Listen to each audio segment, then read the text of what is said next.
শেখ হাসিনার সাথে সম্পর্ককে ব্যবহার করে চট্টগ্রাম বন্দরে নজরদারি চালাত ভারত। চট্টগ্রামের সাথে যুক্ত থাকা বাণিজ্য রুটগুলোতেও থাকত ভারতীয় কর্মকর্তাদের পাহারা। ফলে বন্দরের সব তথ্যই থাকত ভারতের আওতায়। ভারতেরই শীর্ষস্থানীয় গণমাধ্যম এনডিটিভির এক প্রতিবেদনে এমন বিস্ফোরক দাবি করা হয়েছে। বাংলাদেশের বন্দরে পাকিস্তানের জাহাজের নোঙর করাকে কেন্দ্র করে সোমবার এনডিটিভিতে এক প্রতিবেদন প্রকাশ করা হয়। সেখানে বাংলাদেশ পাকিস্তান সম্পর্ক ভারতের জন্য উদ্বেগজনক জানিয়ে এমন তথ্য প্রকাশ করা হয়েছে। প্রতিবেদনে আরও দাবি করা হয়, পাকিস্তান থেকে পণ্য আনতে আমদানিকারকদের নাকি চাপ দিচ্ছে বাংলাদেশ সরকার।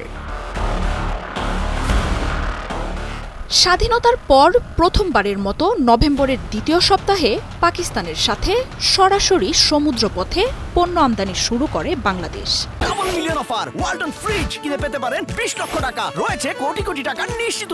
প্রথম দফায় প্রায় ৩০০ কন্টেইনারে শিল্পের কাঁচামাল, ভোগ্য পণ্য আনা হয়।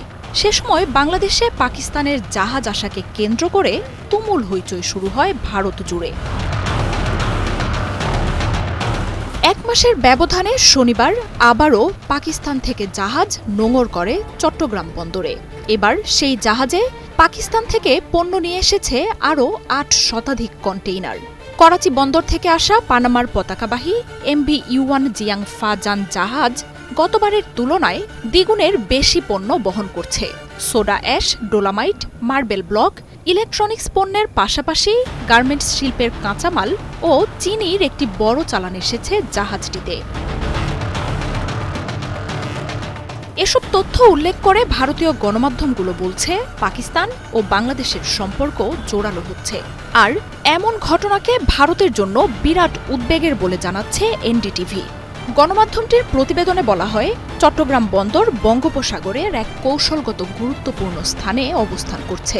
১ দশকের বেশি সময় ধরে আওয়ামী লীগ ও হাসিনা সরকারের সাথে সম্পর্ককে কাজে লাগিয়ে এই বন্দরে নজরদারি চালানোর কাজ করেছে নয়াদিল্লি। এনডিটিভি বলছে, চট্টগ্রামের সাথে যুক্ত থাকা সমুদ্র পথগুলোতেও কড়া নজর রাখত ভারতীয় কর্মকর্তারা। গেল আগস্টে গণ অভ্যুত্থানে পতন ঘটে আওয়ামী লীগ ও শেখ হাসিনার সরকারের। এর আগে বাংলাদেশের বাণিজ্য ও আমদানি খাতে একচেটিয়া প্রভাব ছিল নয়াদিল্লির। ভারতকে অগ্রাধিকার দেয়া ও বিকল্প বাজার তৈরি না হওয়ায় প্রতিবেশী দেশটির প্রতি নির্ভরশীলতা তৈরি হয় বাংলাদেশের। তবে হাসিনা সরকারের পতনের পর বাংলাদেশে ভারতের একচেটিয়া আধিপত্য বন্ধের উদ্যোগ নেয় অন্তর্বর্তী সরকার। এই প্রেক্ষাপটে আঞ্চলিক দেশগুলোর সাথে সম্পর্ক জোরদারের কাজও শুরু করে। সেপ্টেম্বরেই আঞ্চলিক প্রতিবেশী পাকিস্তানের প্রধানমন্ত্রীর সাথে প্রথম দফা বৈঠকে বসেন প্রধান উপদেষ্টা ড মোহাম্মদ ইউনূস। ২ মাসের ব্যবধানে মিশরের D8 সম্মেলনে আবারও বৈঠকে বসেন এই দুই নেতা। এছাড়াও বাণিজ্য সম্ভাবনা থাকা অন্য দেশগুলোর সাথেও যোগাযোগ বাড়িয়েছে ঢাকা। তবে নিজেদের শত্রু পাকিস্তানের সাথে বাংলাদেশের এই যোগাযোগ কোনোভাবেই মানতে পারছে না ভারত।